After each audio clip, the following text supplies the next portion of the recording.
What is going on, guys? In today's video I will show you the top 3 best builds in part of Exile's 2 new update, The Dawn of the Hunt. So in this guide I will give you a quick overview of the setup, then I will explain what skills and upgrades should you focus on, then as well we'll see what is the best gear and how to get it. And then finally we will go over the passive skill tree, stats, your skill rotations, and even what charm should you use, so we would be able to get the highest damage possible and much more. This setup revolves around scaling Bone Shatter's self-damage into a power to then further convert it into huge damage numbers. The core gameplay loop involves around initiating combat with a Leap Slam to prime enemies for stun, which is then followed by detonating them with the Bone Shatter for massive AoV damage. It's a high risk, high reward type of playstyle, where the more you slam, the stronger you get, but you've gotta be tough enough to take the initial damage. For gear, we are going to be focusing on high armor and two-handed maces. That will boost our big slam bonuses even more. So we'll be extremely tanky with amazing upgrades and scaling into the endgame. And with amazing clear speed, and bosses will melt in seconds under our insane AoV pressure. So if you like aggressive melee playstyle and don't mind taking few hits to dish out triple or even quadruple the normal build's damage, then the Smith of Kitava Warrior build is definitely for you. So let me show you the build, and for the main class we are going with Warrior and our ascendancy is Smith of Kitava. Then for the first skill we have Mage Strike with the support gems like the Ruthless, Overpower and Close Combat. Then second we got the Bone Shatter with the Impact Shockwave, Magnified Effect and Reach. Next we got Infernal Cry with Premeditation and Raging Cry. Next we have Perfect Strike with the Window of Opportunity, Fire Infusion and Execute. Then for the next one we have Herald of Ash with Cannibalism. Next we got Leap Slam with the Martial Tempo, Bring, Holy Descent and Candace. Next we have Scavenge Plating with Persistence. Then also we got Hammer of the Gods with Concentrated Effect, Heavy Swing, Brutality and Fist of War. Next up we have Seismic Cry with the Raging Cry and Enraged Cry. And finally we're using Berserk with no support gems. Most of this setup is structured around spamming Bone Shatter to delete enemies in split seconds, so we use gems and skills that will support and increase their duration, size and damage, while the rest are powerful buffs and utility skills that usually get activated in the background. Next up we have our passive tree, and if you're interested in a full in-depth guide on how it works, then check out my beginner guide. So let's take a look at our setup, and we want to start at this melee damage node, and then go like this while taking these two, so Brutal and Smash. Then next keep going until we get these two, so Blood Rush on the right and Unstoppable Barrier on the left. Then from here keep on going until we get to the Singular Purpose. Then afterwards go until this point and then go up top right here until we get the Resolute technique. Next up circle back a little and then keep going until the end and then go to the bottom. And keep going until we get these two, so Bruised Shanked and the Giant's Blood. And then finally from here I recommend to go up top right here and get all of these. And then get the rest of them, but to be honest, after the second keystone, the rest nodes are more of a personal preference. All of these nodes that we got are very useful, but the ones I mentioned have the top priority, as they're the most important ones to acquire early on in the game, to make our build functional, and then later on, the priority won't really matter that much. And then now, let's go all the way to the middle again, and for Ascendancy build, this is what we have. So at the beginning you want to unlock the Cold Stalker. This will give us a huge resistance boost in order to easily reach 75% elemental resistances during the campaign and make our fight super easy. Then second, we want the Forge in Flames, that boosts our elemental resistances now to 90%. As this new update is much harder, so focusing more on survivability at the start will really pay off later in the game. And then next we want the Smith's Masterwork and go with the leather bindings, Molten Symbol, Flowing Metal and the Kitavan Engraving. All of these will give us 5% regen, which makes the boss fights much easier. Then also Body Armor gives us 25% physical damage from hits, then we get 5% more max fire resistance from armor, and our Body Armor even further gives us 15% increased max life. And by the way, this website was bugged for some reason, so that's why you can see that I've selected these Ascendancy nodes on the website. Next we have gear. The weapon of our choice is the Disintegrating Maul, which causes enemies to explode on critical kills, then adds physical damage, increased physical damage, more accuracy, increased attack speed and reduced attribute requirements. Then also we got an offhand called the Goldwork Tower Shield with armor, and for more we want increased block chance, max life, physical damage reduction, and fire and lightning resistance. Then for helmet we have the great helm with armor, and for more we got even more armor, accuracy rating, max life, increased critical hit chance, more to strength and chaos resistance. Then for chest we have the ornate plate with armor, and for more we get that our max life get generated from 1.5 to 2.5% max life per second, plus additional life regen every 4 seconds that gives us 15% max life. Then also we get even more max life and fire resistance. Then for belt we have the white belt with increased flask charges, max life, max mana, more strength and fire resistance. Then for gloves we get the Empire Grasp with armor, and for more we get increased armor, more strength, gain life every kill, and increased global physical damage. However, this unique is not required for this build to work, so if you can afford it or get it, then try to look for something similar. Then for boots we're using the carved greaves with armor, and for more we get increased movement speed, max life, max mana, more to strength and stun threshold. Then for first ring we got the ruby ring with fire resistance, adds cold damage to attacks, max mana, more to strength and even more fire resistance. While then for the second one we have the same ruby ring but this time with fire resistance, max life, adds physical damage, more to all attributes and lightning resistance. And then finally for amulet we have the jade amulet with dexterity, max life, max mana, more to spirit, more dexterity and fire and cold resistance. No matter which gear you choose, just at least try to get 75% resistance cap on all 4 elements. This is the best case scenario setup, which should be more of an example of what stats and prefixes to look for. And now finally, let's quickly take a look at how this build will work. This build's core gameplay centers around managing stun threshold and detonating enemies in rapid high impact bursts. The general approach to clearing is to leap into packs using the leap slam, which builds heavy stun on enemies. Once enough stun is built, so 40% for normal, 60 for magic, 70 for rares, and 80 for uniques, then enemies become primed, which is visually indicated by a glowing orb above them. You then want to trigger the Bone Shatter, which detonates prime enemies and causes large AoE damage and potentially chaining skills across entire groups. Any enemies that survive this initial wave, such as the stragglers, can be finished off by using the Mace Strike, or follow that up by the Leap Slam. Then however, against tougher rare monsters that resist splash damage, then Hammer of the Gods is your go-to for direct hits and cleanup. Then for bosses and single target scenarios, this build will shift towards calculated burst windows, so you will need to rotate between the Perfect Strike and the Hammer of the Gods, and then boosting their impact even further with Infernal Cry and Seismic Cry for maximum uptime and AoE reach. Bosses with mobility or higher resistance are first of all softened up by Mace Strike to build stun, and then hammered with the Bone Shatter for the kill. When possible, you even can tank hits on purpose to fuel the additional Perfect Strikes and increase our overall damage output. As you can tell, this playstyle revolves around precision timing, positioning and quick decision making, so things like animation cancelling via the dodge roll will let you leap and slam, while keeping your mobility very high.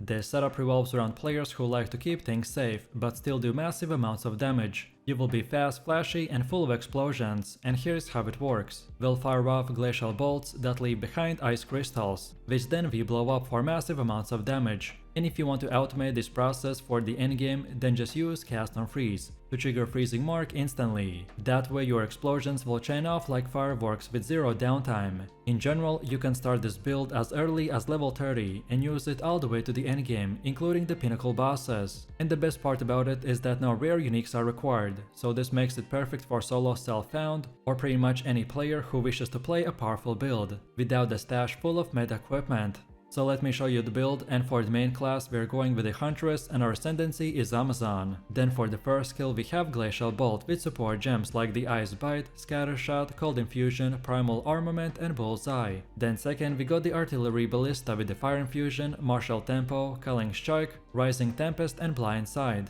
Next we got the Herald of Ice with the Reach, Magnified Effect, Cold Mastery and Execute. Next we have Hypothermia with the Heightened Curse, Curse Ground and Ritualistic Curse. Then for the next one we have Thunderous Sleep with no support gems. Next we got the Cast on Freeze with the Freezing Mark, Impetus, Energy Retention and Overabundance. Then next we have Eye of Winter with the Cold Exposure, Unleash, Inevitable Critical and Deceleration. Then also we got the Ghost Dance with the Fast Forward and Precision. And finally we're using the Wind Dancer with the Pin, Wind Wave and Blind. Most of this setup is structured around spamming the Glacial bolts to delete enemies in split seconds, so we use gems and skills that will support and increase their duration, speed and damage, while the rest are powerful buffs and utility skills that usually get activated in the background. Next up we have our passive tree, and if you're interested in a full in-depth guide on how it works, then check out my beginner guide. So let's take a look at our setup, and we want to start at this attack damage node, and then go like this while taking these two, so Primal Instincts and Eagle Eye. Then next keep going forwards until we get these three, so Primal Sundering, Precision Salvo and Escape Velocity. Then from here we keep on going forwards until the end point, and then go to the bottom right here and get these two, so Acceleration and Falcon Dive. Then next up we circle back to this point and then go up top and get all of these nodes right here.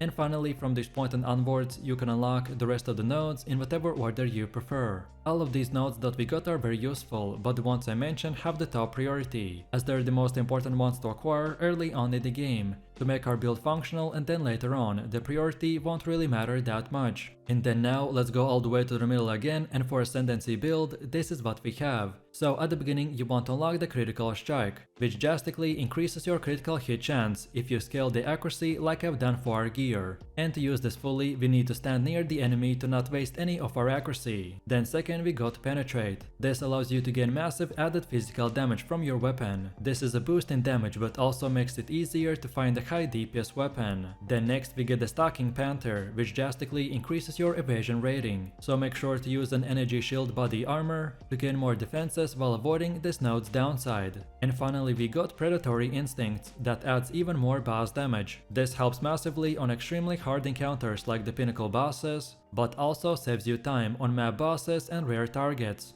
Next we have gear. The weapon of our choice is the Tense Crossbow with increased bolt speed, increased physical damage, more to accuracy, more to critical damage bonus, and increased attack speed. Then for helmet we have the Chapped Hood with evasion rating, and for more we want evasion rating, max life, fire and cold resistance. Then for chest we have the Sacramental Robe with energy shield, and for more we want faster start to energy shield recharge, increased max energy shield, then even more energy shield and more to spirit. Then for belt we have the heavy belt with increased stun, max life, max mana and more to charm slots. Then for gloves we got the Barbed Braces with evasion rating, and for more we want even more evasion, more accuracy, lightning and chaos resistance. Then for boots we're using the Dragon Scale boots with evasion, and for more we want increased movement speed, more evasion, then increased evasion and fire resistance. Then for our first ring we got the Prismatic Ring with more to all elemental resistances, more accuracy and max life, while for the second one we have the same exact ring, so just copy the first one. And then finally for amulet we have the Solar Amulet with more to spirit,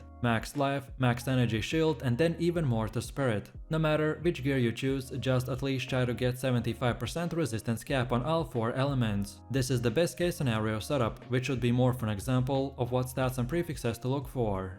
Finally, let's quickly take a look at how this build will work. So as you can tell, our whole build pretty much revolves around spamming the Glacial bolts and seeing the enemies explode. So at the start we wanna first of all fire a single crossbow projectile that explodes on impact, leaving behind a cluster of ice crystals. Destroying those ice crystals will trigger a cold AoE explosion that deals attack damage, scaling it with your weapon and any other attack based stat.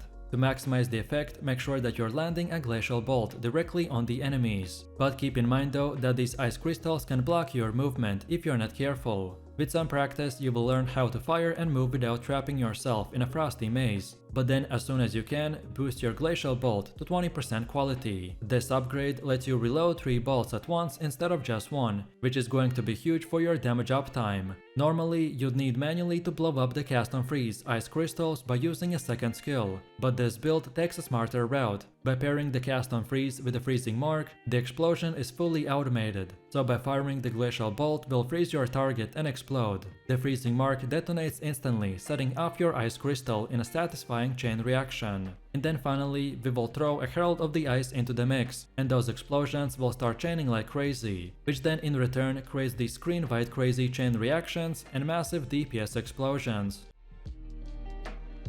This setup is a fast-paced, high-ceiling build that revolves around scaling poison damage through fast-hitting attacks and by primarily using Lightning Spear as its core damage skill. We will take full advantage of high attack speed, projectile scaling and poison stacking to clear packs and melt bosses. Each spear will apply multiple poison stacks, and with proper setup, enemies will quickly die in a second or two. Supporting skills like the Storm Lance and Infused Weapon will allow the huntress to reposition constantly, while avoiding incoming damage and keeping the pressure while doing insane amount of damage at the same time. And buffs like the Sniper's Mark and the Herald of Plague increases enemy vulnerability, while Orb of Storms will help with constant poison stacking and curse triggers and much more. If you are looking to simply use 2 buttons and destroy enemies in a second, then this is the build for you. So let me show you the build, and for the main class we are going with the Huntress and our ascendancy is Amazon. Then for the first skill we have Herald of the Plague with Precision. Then second we got the Sniper's Mark with Profusion, Ingenuity and Arcane Tempo. Then next we got Infused Weapon with the Blind, Elemental Focus, Magnified Effect, Culling Strike and Concentrated Effect. Next we have Lightning Spear with the Fork, Bursting Plague, Bullseye, Martial Tempo and Innervate. Then for the next one we have the Storm Lance with the Close Combat, Perpetual Charge, Primal Armament, Rising Tempest and the Blind Side. Then next we got the Orb of Storms with Font of Rage, Chain and Inevitable Critical. Then next we got the Ghost Dance with Fast Forward. Next up we have the Roja Mount with Loyalty, Meat Shield and Minion Mastery. Then also we got the Wind Dancer with the Pin. And finally we're using Despair with a Heightened Curse, Persistence and Inspiration. And don't forget to assign the Orb of Storms to only weapon set 2. Most of this setup is structured around spamming Sniper's Mark with the Lightning Spear to delete enemies in split seconds. So we use gems and skills that will support and increase their duration, size and damage, while the rest are powerful buffs and utility skills that usually get activated in the background. Next up we have our passive tree, and if you are interested in a full in-depth guide on how it works, then check out my beginner guide. So let's take a look at our setup, and we want to start this attack damage node, and then keep going while taking these two, so Primal Instincts and Eagle Eye.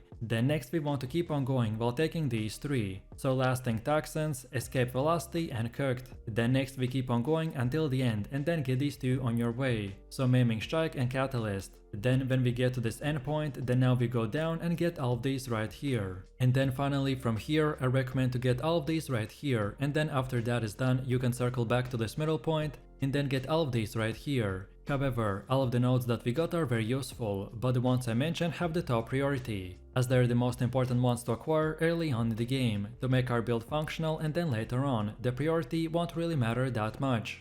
And then now let's go all the way to the middle again, and for Ascendancy build this is what we have. So at the beginning you want to unlock Critical Strike. This one focuses on enhancing the power and efficiency of your critical hits. You will gain significant bonuses to Critical Strike chance and Critical Strike multiplier. This node often provides with increased global Critical Strike chance, making your hits more likely to land a critical, which is the key for scaling damage in a high-end content. Then second we want Penetrate. Whether it's elemental resistances, armor, evasion or energy shields, this will give us a massive damage boost. Penetrate is just not about damage, it's also about ensuring that your damage always lands. So this Ascendancy will thrive on debuffing, piercing and breaking defenses, which is ideal for dealing constant high value hits in both fast paced and long boss fights. Then next we want Elemental Infusion. At its core, this Ascendancy will offer bonuses that boost elemental penetration, allowing your attacks to bypass a portion of the enemy resistances. It also significantly improves the application of elemental elements, such as Shock, Ignite and Chill, which makes it ideal for builds that apply damage over time, or also benefit from the elemental debuffs.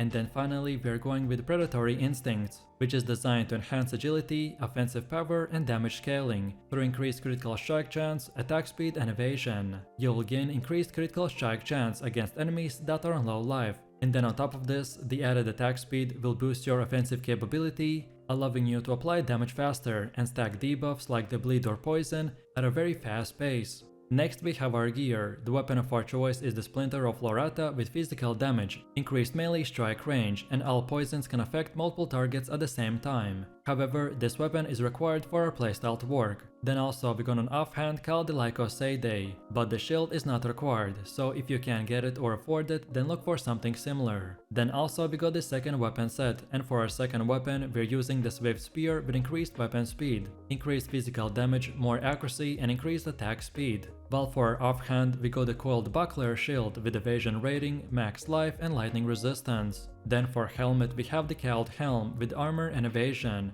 And for more we have max life, more accuracy rating and fire resistance. Then for chest we have the Shrouded Vest with evasion rating, and for more we got even more evasion rating, max life and chaos resistance. Then for belt we have the double belt with armor, max life, fire and cold resistance. Then for gloves we got the Plague Finger with evasion and energy shield. And for extras we got increased attack speed, more chance to poison on a hit, and all damage from hits will contribute to our poison magnitude. And these gloves with our weapon are the only items that are 100% required for this build to function properly. Then for boots we're using the elegant slippers with the energy shield. And for more we have max life, increased max energy shield, fire and lightning resistance. Then for our first ring we got the Sapphire Ring with the cold resistance, adds fire and lightning damage to attacks, max mana and fire resistance. While for the second one we have the Amethyst Ring with the chaos resistance, and for more we got adds fire and cold damage to attacks, more to elemental resistances and lightning resistance.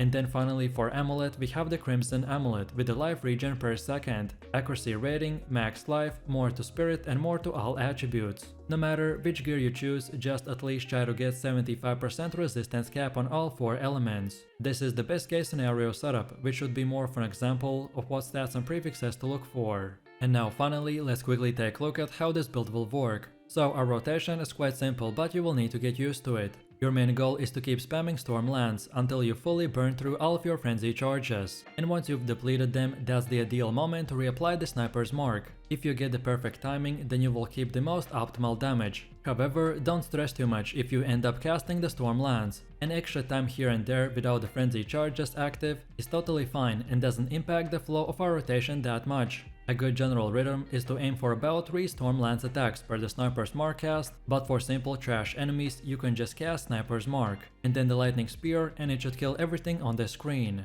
And depending on how much attack speed you've stacked, it can even be efficient to simply hold down both Storm Lances and the Sniper's Mark together. Your cooldowns and timing will naturally align well enough to let the gameplay flow smoothly without the constant micromanagement. Then as for Orb of Storms, you will want to drop it right before a boss spawns or when you're in close range combat. It's great for triggering effects and keeping up constant damage in a tight spaces. And don't forget to apply Despair when fighting bosses that aren't currently cursed, as it is a very easy thing to overlook, but it makes it a notable difference in your overall damage output.